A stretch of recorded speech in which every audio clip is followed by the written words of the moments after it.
My preparation for all roles, especially Scarpia, I do in a sort of Stanislavski S method. I put all my words down in a numbered format, as there are 209 phrases in Scarpia.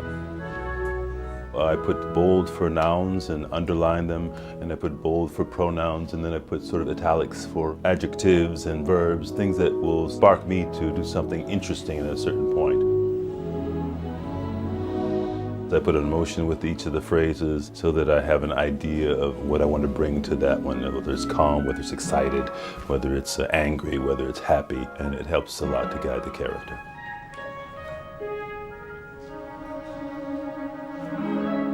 Tosca has the combination of all the sort of Puccini-esque elements, and they drive one to the deepest, innermost parts of the heart and the soul, and the feeling, the emotional connection that we all feel. And that's Verismo, the true-to-life sort of opera that is Puccini and is Tosca.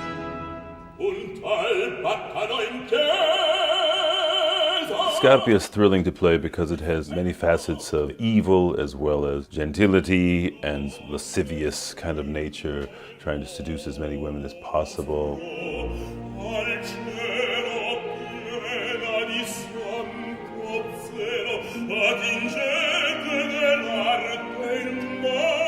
He talks about his credo in some ways, of how he lives for real things in life which are for him seduction, and when he has it he just throws it to the side.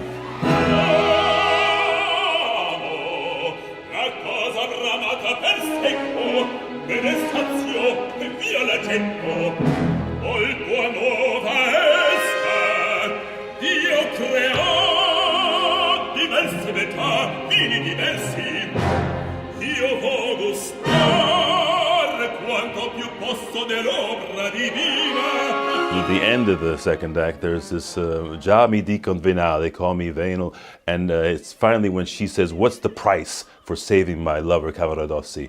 And he exposes himself, sort of. He tells her that he has been lusting for her for a long time, and he wants now to have this possibility to make love to her as the price for freeing her lover Cavaradossi.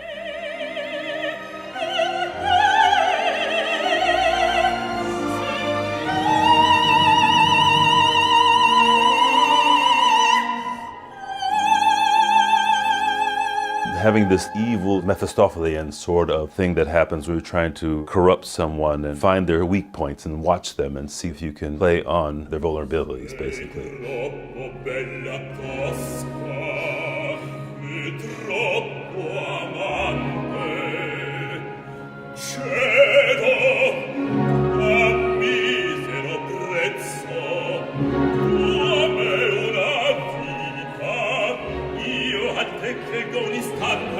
And then to finally succumb to death at the end, to be surprised by someone that kills you as you're about to, take them in this lustful mode, is quite exciting.